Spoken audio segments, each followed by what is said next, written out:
In Laramie, Wyoming Territory, I met a square-jawed sheriff named Will Harper and his slack-jawed deputy named Clem. I also lost $20.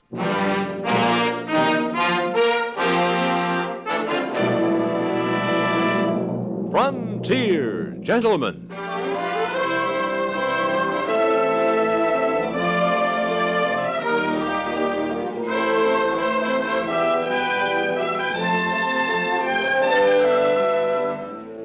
Herewith an Englishman's account of life and death in the West.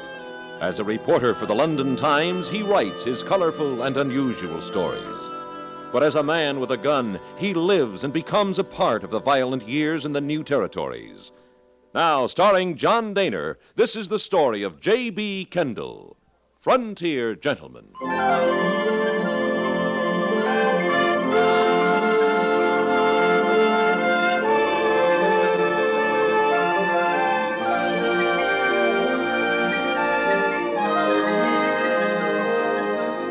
I had taken the stagecoach from Dry Creek and was on my way back to Cheyenne.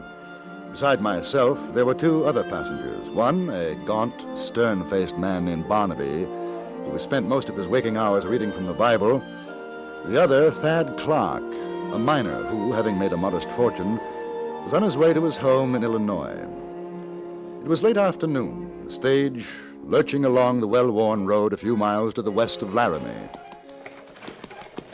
I tell you, fellas, I'm going to order me a dozen fresh eggs and all the fancy fluff duffs they got in the best eating place in Laramie. A man should not be a slave to his stomach. Well, that ain't exactly I'm a slave, Mr. Barnaby. But I sure won't mind pampering it for a while. If you'd eaten as much jerky and drunk as much brown gargle as I have, you'd go along with me. I'd go along, Mr. Clark. Once for 2 months, I had to live on nothing but dried fish and rice. It was in India. A heathen lad. I got a hankering to do some traveling.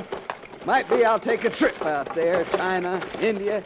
I got me enough gold dust in that little box to do a lot of things like that. The love of money is the root of all evil. Well, if it is, I'm sure going to find out when we hit land. What is it? What's the matter? Riders blocking the road. Now, don't get scared, folks. Just a hold up. Hold up. If you got guns, keep them where they are. There's too many of them to put up a fight. My gold. Listen, I worked 3 years for that. Let's shoot it out. What do you say, Kendall? You got a gun. Look out the window. 5, 6 of them. Odds are against us, I'm afraid.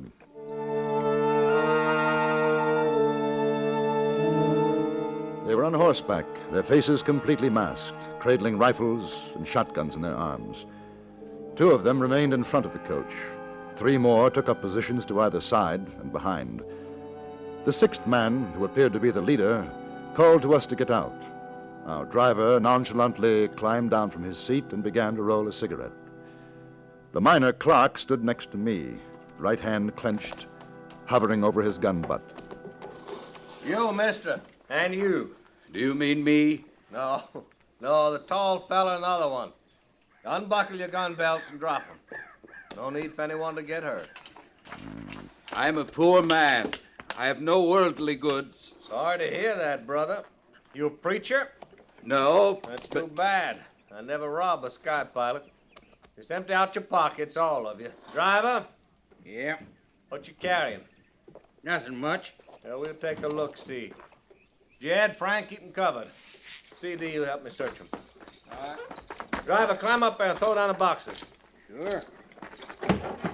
All right, gents. Nice and quiet. Let me tell your kids all about it.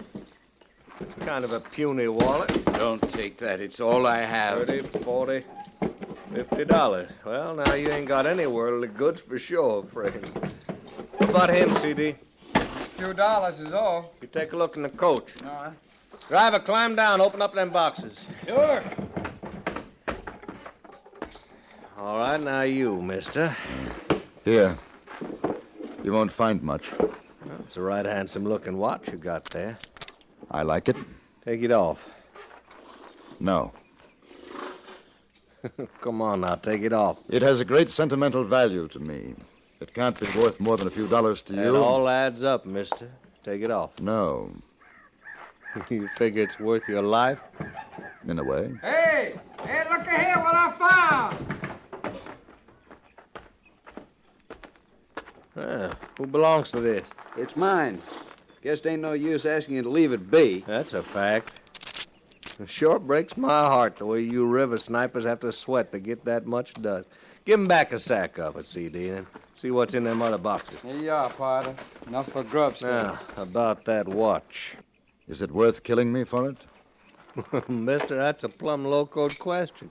I plugged a fella once over a chaw of tobacco. What's your name? Kendall. I like to meet a man with guts. All right, you keep that watch, Kendall. It's a present. At the breeze, boys, there's riders coming up the road. So long, fellas. Clark, pick up your gun.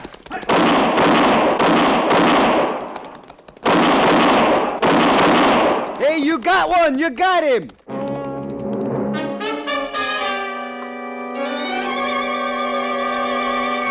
The wounded man clung to his saddle for a few yards, then toppled over, fell to the ground and was still. The others disappeared in a cloud of dust along the road to the west. A moment or two later, a group of horsemen rode up. They were led by an exceedingly tall man wearing a large and rather ornate badge. Which way'd they go? Hey, they went that way. They Hey, took Kendall my here, money. got one. He's lying right over Everything the I arm. have. You must get it Clem, back. you and the boys get after him. We'll do that, Sheriff. You recognize any of them, driver? No, must be new around here, Sheriff. I never did see him before. I figure I've been held up by most of the hold-up men in the territory. All right, let's take a look at that fella you shot. Lucky for you gents we came along. Very lucky. Sure hope your boys catch up with him. Don't worry, we'll get him. Well, that's the last roundup for this outlaw. Lob him through the head. Nice shooting, mister. Well, let's get that mask off. Any of you ever see him before? I told you I never did. No. No papers. I didn't think there would be. Well, I guess you gents can go on your way. I'll be obliged if you'll stop by my office in Laramie and make out a report of what was taken. Name's Harper. Will Harper. Hey, you're new in Laramie, ain't you, Sheriff? Yeah, just took over last month. Aim to do some cleaning up. You got no worries. We'll have your valuables back by tonight.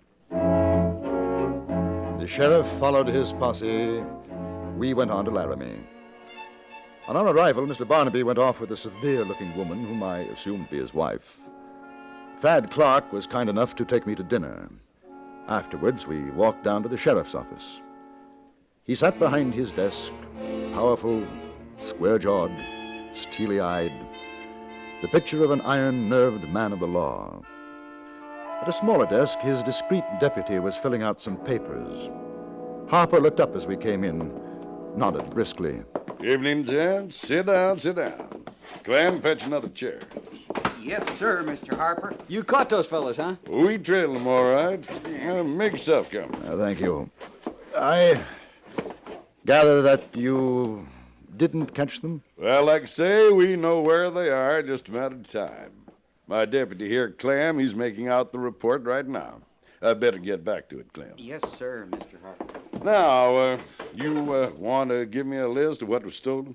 Not much of a list, Sheriff. Just 10 sacks of gold dust, about $5,000. You get that, Clem? I sure did, sir. And you, Kendall's the name, isn't it? Yes, that's right. $20 in my wallet. Kendall.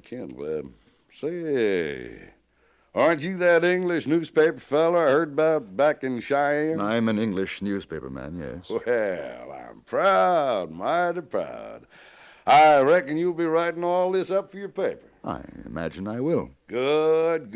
And you'll get a chance to see how we take care of bad men in Laramie.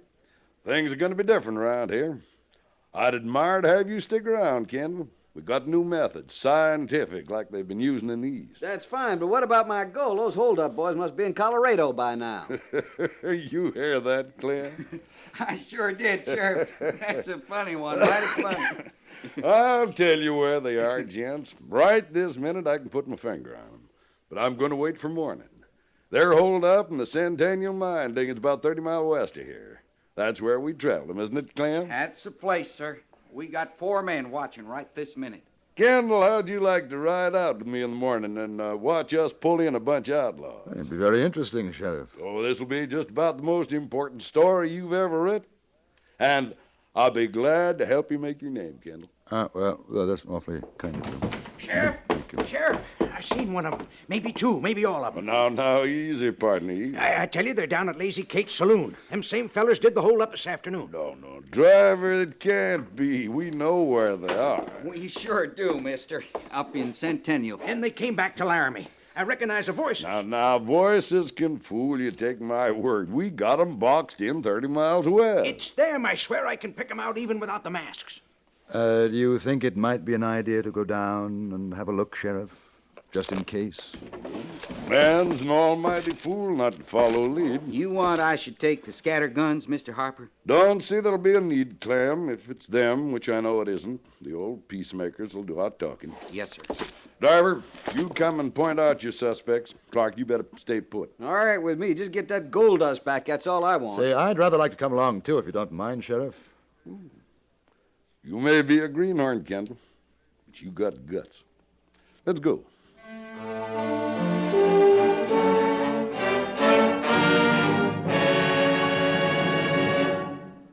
In a moment, we return to Frontier Gentlemen.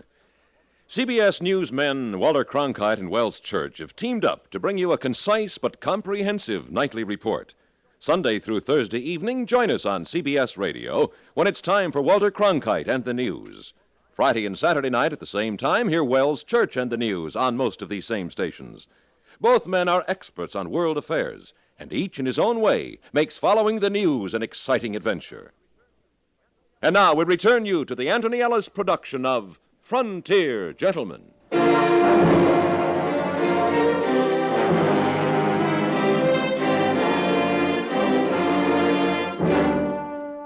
For the second time that day, I had been apprised of the fact that my guts were organs of some consequence, once by an outlaw who had stolen my wallet and its contents, and again by an outsized sheriff who wore a diamond-studded badge and carried 2 tremendous guns low on his hips. The 4 of us walked down the street, Sheriff Harper, his deputy, whom I only knew as Clem, the stagecoach driver, and myself. We arrived at the Lazy Kate saloon. It was fairly well crowded, but almost immediately the driver spotted the men in question and pointed them out to us. 2 of them, their backs to us, standing at the bar. These the ones. Maybe the other fellas alongside, too. I never did get a good look at them. All right. You better stay here, driver. Kendall, you stay behind Clem and me.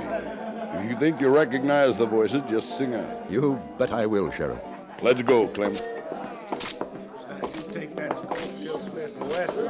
I don't say she can't do the job, but I'll ride along with old Colt 44. Now, that's for sure. That there's one sweet piece of artillery. I beg your pardon, gentlemen. What? Haven't we met before? You talking to me, mister? That's right. This the man, Kendall? It's his voice. Looks like him. The other chap's the one he called C.D. Oh, Sheriff, is there something wrong? What's your name, mister? Fred Cole. You? Sylvester. Noah Sylvester. Who are these other boys? Who, them? I don't know. I never saw them before tonight. Keep your hands on the bar, gents. Sheriff, we supposed to have done something? A slight matter of a hold-up this afternoon. Hold-up? Us? Search him, Clem. Watch out for a belly gun. Yes, sir, Mr. Harper. Mister, you got the wrong man. Me and Noah, we ain't no leather slap. No. Shucks, I don't even carry a gun. Me neither. They're clean, For Sheriff. sure, we're clean. You got us mistook for 2 other fellas, mister. I don't think so. I'm taking you both in. The stagecoach driver identified you as well. If it's a mistake, you got nothing to worry about. If it isn't, there'll be empty saddles for you in the misty beyond. Let's go. We took them back to the sheriff's office, and they were locked up, protesting rather mildly and seemingly quite unworried. I could see that their manner had a profound effect on Harper. He must have felt that in my eyes his reputation was at stake. Unequivocally, he had stated that the hold-up men were trapped 30 miles away in the mine shafts of Centennial. Now, 3 of the victims had identified the ringleaders under his very nose in Laramie. He must have found it rather awkward, because after an hour or so of questioning, he faced Clark, the driver, and me, and said, Gentlemen, I've questioned those boys in there for better than an hour. I reckon I know men as well as the next man, maybe some better. And I'll say here and now that those fellers are innocent. They're not. Sheriff, Listen, they I got know those you voices buffalo. anywhere. I know how you feel, but in the morning when we bring the outlaws in, you'll thank me. And you won't have it on your conscience that 2 innocent cowpunchers were unjustly locked up. in other words, you're going to release these men? Well, that's about the size of it, Kendall. In spite of the fact that all 3 of us know their voices? We couldn't all be wrong. Even so, you're going to let them go? Well, now, Kendall, this is a matter of law. They got nothing on them, shows they took any of your valuables. You identify a voice, but not a face, and that isn't going to stand up in court.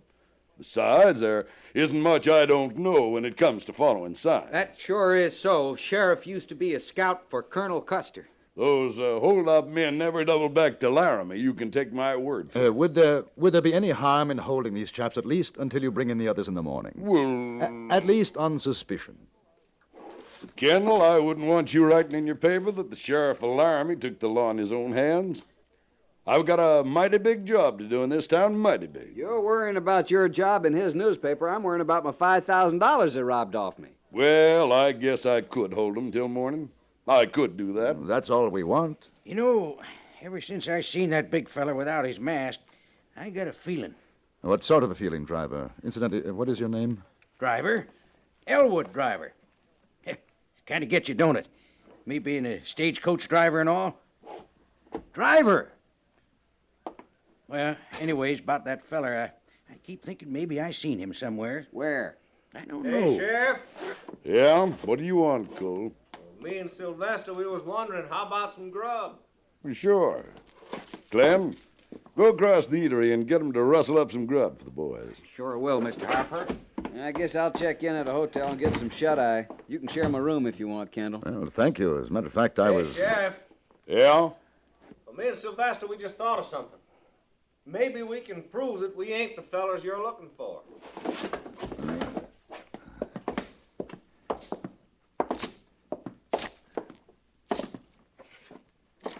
All right, cool. Speak your piece. Well, now, these fellas, they say they was held up about 10 miles outside of Laramie. That's right. And what time? 6-ish? Yeah, what I tell you, Fred. Yeah. Well, now, Sylvester, he remembers there's folks who could tell you we was right here in Laramie all afternoon and about 6-ish. Now, if that's so, we couldn't be in 2 places to once, could we? That's for sure. Now, that's for sure. You'll have to admit that, Sheriff. Well, who are your witnesses, boys? 3 fellas down to the Sherman Hotel. We was playing billiards, drinking beer with them. I don't recollect their last names. See, there was a Jim... Jim Hankers. Jim Hankers that Hankers, was, yeah. and then Zach. And Zach and a brother of his, Jake. That's right. You go ask for them, Sheriff. They'll tell you. Well, you'll find I'm a fair man, boys. If you're telling the truth, I'll be fair with you. I knew you'd give us a square deal, Sheriff. It's quite convenient, isn't it? What? Those 3 witnesses popping up. Might be so, Kendall. Man's innocent till proved guilty. That's the law. Yeah, but there was 6 of them in the holdup. Kendall plugged 1. That leaves 5. 2 you got in there, the other 3 down the Sherman Hotel. My thoughts exactly. You just saying that 5 outlaws doubled back on me? You reckon I lost the trail of 5 men? You reckon they'd all be fool enough to come into Laramie after a daylight holdup? They might be smart enough to. Mr. Kendall, that's a mighty big paper you write for. And I guess you do a real fine job. But you're no lawman. It's not I've been patient with you, gents, because I felt sorry for you. But I'm the sheriff of Laramie, and from here on in, I'm going to have to run things my way. Sheriff, it's... No, Soon it's- as Clem gets back, I'm walking down to this Sherman. If I find those boys that Cole and Sylvester say they were with this afternoon, that's all I need to know. You'll free them? That's what I aim to do. It's useless to argue with him. A few minutes later, his deputy Clem returned, and Sheriff Harper strode manfully out of his office. Driver and Clark left a moment afterward as they were beaten men and were going to the nearest saloon to get drunk. I decided to stay. I had to see what I knew was going to happen. A half an hour later, he came back. One look at the smile on his face told me all I needed to know. Clem, unlock the cell. Yes, sir, Mr. Harper. Why, you found them? Yeah? Well, just as a matter of curiosity, Sheriff, if they were lying, would you have known it? Yeah, I'd know it. That's why I'm sheriff. Come on out, boys. You found them, huh, Sheriff? And they told you where we was. I owe you gents an apology. Oh, no, that ain't necessary, Sheriff. You was only doing your duty. Well, it's mighty large of you to take it that way. Fred, I guess we'll be on our way, huh? Yeah. Oh, say, Mr. Kendall, that there's a right handsome watch you're wearing, Mr. Kendall. But I don't suppose you'd want to part with it. Well, so long. Real nice knowing you, Sheriff. Yeah, so long, Sheriff. So long, Clem. So He- long. He's the same one. It's I tell you, all Sheriff. right, Kendall. Now, wait a minute, you Sheriff. He take is it the- easy. he's the- It's all Mr. right. Harper. Mr. Harper? You know, I was just looking through these wanted posters that come in the morning mail. Yeah? Now there's one picture here. The fella's got a kind of familiar face. Here, you see? Yeah. Jesse James, $5,000 reward for the capture of dead or alive. Sheriff, Kendall, I remember where I seen that fella. He's Jesse James. That's who, Jesse James. But you hear what I'm saying? Jesse James. Jesse James? Mr. James just left, Sheriff. I don't think he'll be back.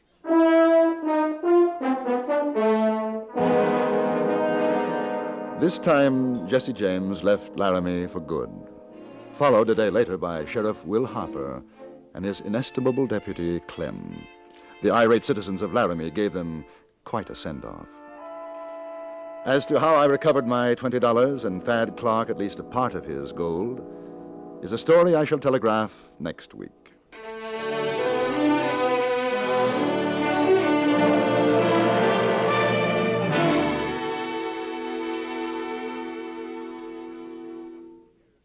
Frontier Gentleman was written, produced, and directed by Antony Ellis and stars John Dehner as J.B. Kendall.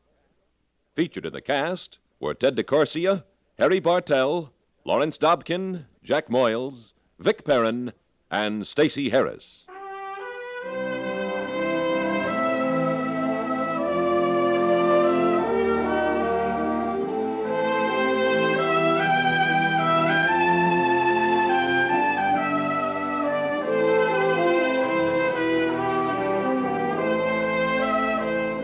Join us again next week for another report from the Frontier Gentleman. Bud Sewell speaking.